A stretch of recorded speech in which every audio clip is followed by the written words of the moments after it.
There are really only two different ways to go through divorce emotionally. One of them leads to healing, and the other takes you down a very painful path that leads to chronic fear, loneliness, bitterness, and depression. As a divorce coach for men, I've had the opportunity to see a lot of men go down both paths. The path to healing can be really scary. It takes a lot of courage to go down that path, but it's worth it because the other option, while it might feel easier at first, it's terrifying. And where you end up, there is so much bitterness, regret, hurt, loneliness, disconnection.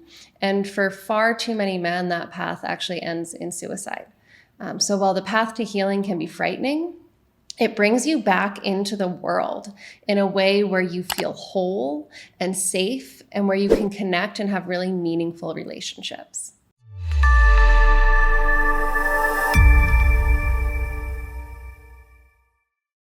In this video, I'm going to explain what those two options are and show you how to make that choice. And as we do that, I'm also going to emphasize that you are making a choice no matter what you do. You are on one of these paths. There is no sitting on the fence, waiting for time to do its work.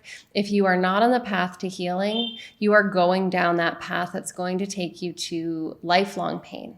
And because the path to healing is scary, I want to start out by just showing you the words of a couple of men who have done it and what their experience was like once they came out to the other side. So this is from one of my clients inside Better Beyond Divorce, and he writes, "I never thought from a year ago I would be in the situation I am in now. Life is truly amazing." This next comment comes from the Better Beyond Divorce community. It's a safe, private, off of Facebook group that's hosted on a private platform where the men working through Better Beyond Divorce can get together and support each other on this journey. And so this is from somebody who's a little bit earlier into the process than the last client. And he says, "Do the hard emotional work, and I am so confident that you will see it as well.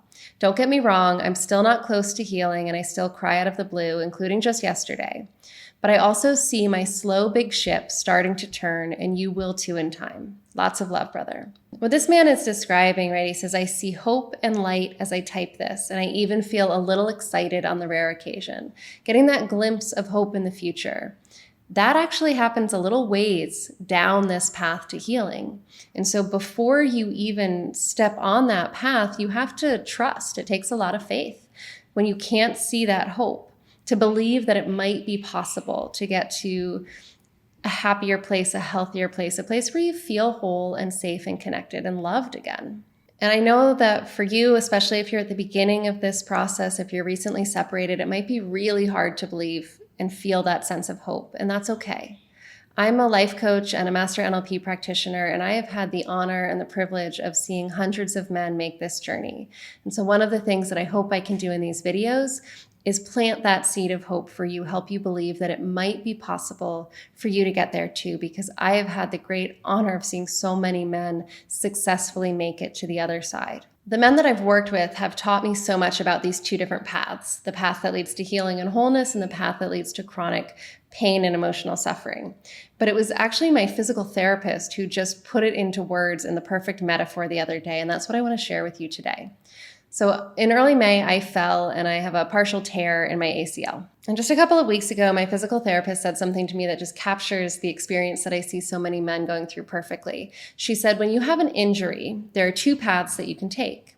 You can either lean into the pain, do the exercises that I'm giving you, and you can move the knee. And she said, it's going to hurt. You're going to have to take breaks. You're only going to be able to do a little bit at a time. You're going to have to build up and practice, and it's going to be painful. You're going to have to do things that are scary and uncomfortable and you don't want to do. But doing the exercises, doing that movement, it's going to tell your brain and your body to send resources to the knee. It's going to increase the blood flow. It's going to increase the presence of immune cells in your knee. It's going to activate and stimulate the nerves.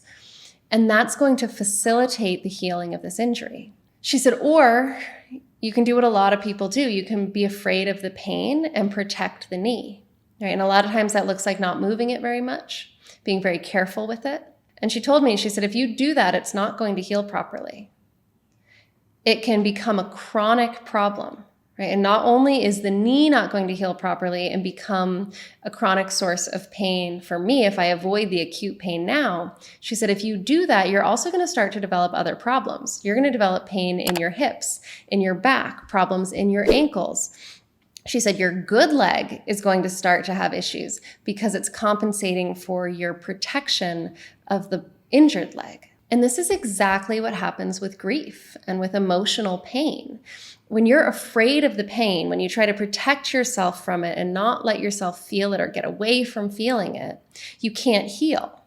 Right? The grief doesn't go away. It just turns into chronic pain, just like my knee. If I don't move it and do the painful exercises, it might be less painful now, but it's going to become a chronic problem that I'm going to have to deal with later on.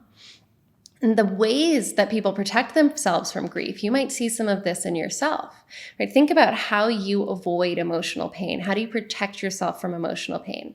Maybe you suppress it. Maybe you turn it into anger and you lash out instead of feeling the hurt or the grief. You might isolate yourself, avoiding other people or any situation that could possibly trigger or set off that pain. You might drink too much, you might use drugs, you might binge here on YouTube videos in the middle of the night, you might avoid women, or you might find yourself having lots and lots of casual sex trying to get away from that pain. Maybe you eat too much, maybe you don't eat at all. All of those things, all of the ways that you can avoid facing that emotional pain, avoid feeling the full brunt of it, all of them are going to start to create more problems for you in your life. So now not only is the grief becoming a chronic pain, a chronic problem, you're going to start getting all of these satellite issues popping up in your relationships, in your career, in your health, because of all of the ways that you're compensating for and coping with that emotional pain, the ways you're trying to avoid it. The path to healing can be painful and it can be scary. Right? Doing my physical therapy exercises is painful. Doing emotional awareness and mindfulness exercises are terrifying and painful when you first start them.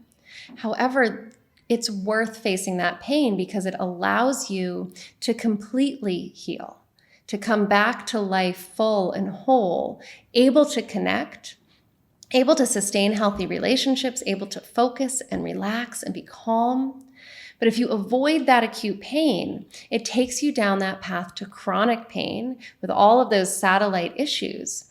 Right? And when it comes to divorce, the kinds of problems that I see so many men who go down that path to chronic pain ending up with are things like severe anxiety, depression, suicidal thoughts or actions, self-isolation, and often even physical illness.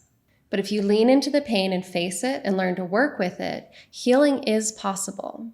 I wanted to share this comment from another client. He says, I'm looking forward to living a peaceful and fulfilled life. I am almost out of the hole of grief that I dug myself into. And looking out, I can see amazing possibilities. I am beginning to accept and be excited for the following quote that earlier post-divorce I had scoffed at. Don't be afraid to start over. This time, you're not starting from scratch. You're starting from experience. This is a transformation that I see so many men making. They say, back when I was in it, I couldn't believe it. Right? I thought that people who said their life was better after divorce or that things actually improved were just full of shit and lying to themselves. But then they face this pain, and now you have gained an incredible skill. Right? You're not just facing the pain of your divorce. You now can deal with other pain that maybe you've been suppressing, grief that you have been hiding from for your whole life. Things that have been following you since childhood can finally start to heal when you learn how to be present with an emotion and lean into that pain instead of running away from it. But you don't have to do this alone, right? Look at me with this knee injury. I'm not doing it by myself. I have a physical therapist and a doctor, and their role is to guide me. They're there to help me find that balance between leaning into the pain and working the knee without overdoing it, without stressing it to the point where I cause further injury. The same thing is true with your emotions. You need to lean into it and feel it, but you also have a window of tolerance for emotional intensity. And we need help finding those edges and leaning into it safely so we don't go too far, because we can go so far into emotions that we actually end up hurting ourselves. Right? Like if I did too many of these exercises my physical therapist is giving me, or I overdo it, I could end up with a full tear in my knee. The same is true with emotions. We need to find that balance, and that's what professionals are for. When it comes to divorce recovery, that might look like working with a therapist or a coach, going to support groups, working with your GP who might prescribe medications at some point in that healing. Right? Ideally, a combination of all of those things, having support groups, having a coach, having a therapist, maybe getting your doctor involved if that makes sense for you.